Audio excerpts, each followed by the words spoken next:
Hey everyone, so I just wanted to quickly go over a few changes that I made to my plug-and-play solar system, or packaged solar module, as I like to call it now. So I've had it for a while, years actually, but I've been making changes to it over the years, and I do want to apologize for failing to, providing more detail in my, you know, the official video. But the thing is, that video was already so long that I didn't want to make it agonizing to watch. So I'll just try to get into a little bit more detail about how it actually works under the hood, and also the few changes that I've made, or several rather. So in 2017, I had built an automatic transfer switch, which basically enables me to plug this into the irregular power outlet from your utility, and then whether or not you do that, you just plug whatever appliance that you're powering into here, these outlets, and then that connects you to the inverter in here, right? So if the solar system's battery is low on power, then what it will do is use this relay here, which can easily be unplugged for replacement. That's why I like that type. It will use it to switch your appliance over to the grid automatically. So it doesn't cause our appliance to shut off or anything. It's a seamless switch.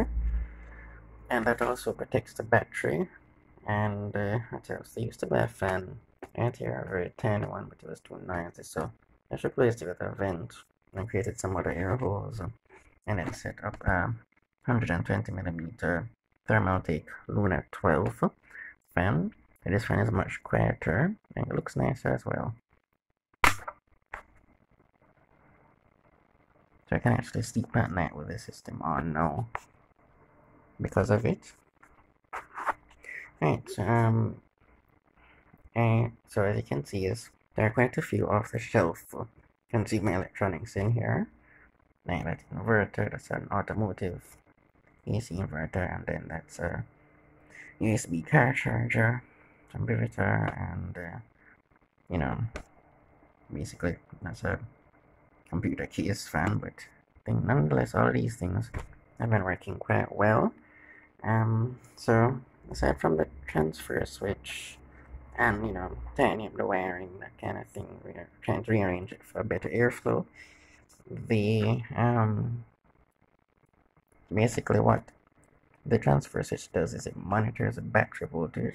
This is a battery, by the way, so it's a 12-volt sealed lead acid battery. 7 amp hours is its energy storage capacity, and if the battery voltage falls below 11.8 for any reason at all, whether it's connected an oversized appliance so that it can't handle, or it is or if the battery is just low, on a low state of charge, then it will disconnect everything from it. Well, not everything, but it will disconnect appliances, right? So that is internal low power electronics like this can continue to operate safely, and also to prevent damage to the battery due to a phenomenon known as over discharging. And it's really actually quite interesting how simple lead acid batteries are in terms of diagnosis and monitoring and charging them, because their voltage really tells you a lot about their state of charge, and can be a giveaway of the battery's condition in certain circumstances, as if the battery is dead, for example. Right, these two little things here are the solar power inputs, and the whole point of this system is to make it plug and play, as in theoretically, if something like this was mass produced, then you could just go and buy it in a store and then literally just plug your solar panel into it, like I did here. So, this is just two wires, positive and negative, and then I just click them on over here to the positive and negative terminals with the alligator clips. Charge controller handles read safe recharging and discharging the battery, so you don't have to worry about any of that stuff. And it's also been very reliable.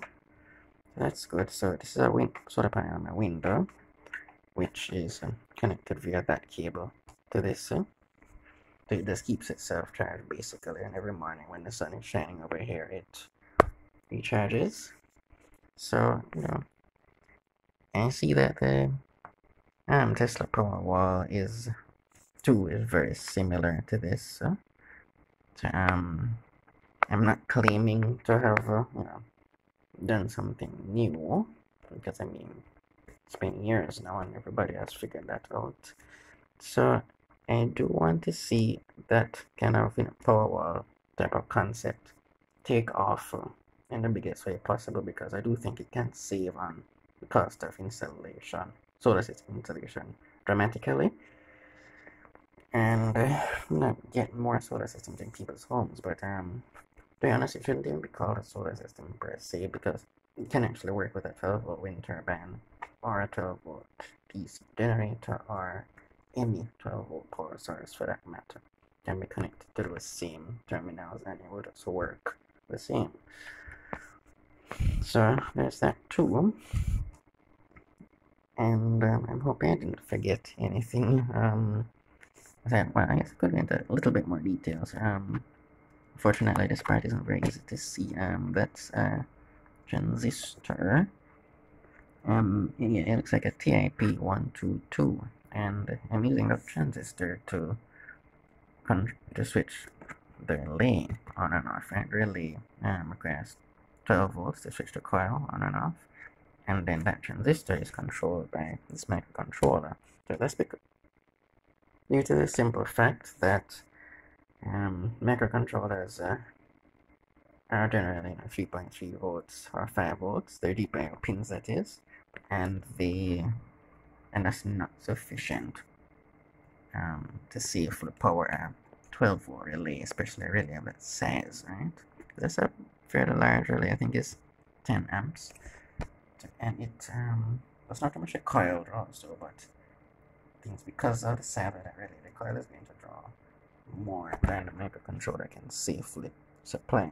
So to protect the microcontroller's tiny current is used to control this BJT transistor, which means bipolar junction transistor, and then the small current controls the transistor, and then the transistor controls a larger 12-volt current coming from the battery and allows it to flow to the relay, and the microcontroller tells the transistor to switch it on.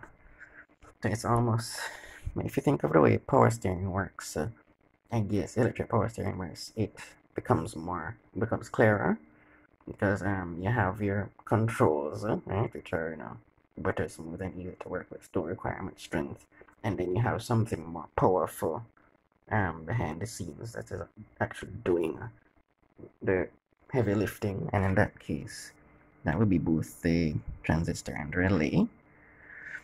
So you can think of the microcontroller as a steering wheel, and then transistor and relay to work together as the power steering system, I guess. So I think that pretty much covers it. There's a switch for the USB charger there, or USB power rather, and then there's a switch there, main switch for the system, which switches the 120 volt system on or off. Whether or not that's on or off, the charge controller is always on and recharging the battery as long as the sun is out. Right, yes, I hope you found this interesting, and if you have any questions, feel free to ask in the comments. Thanks for watching.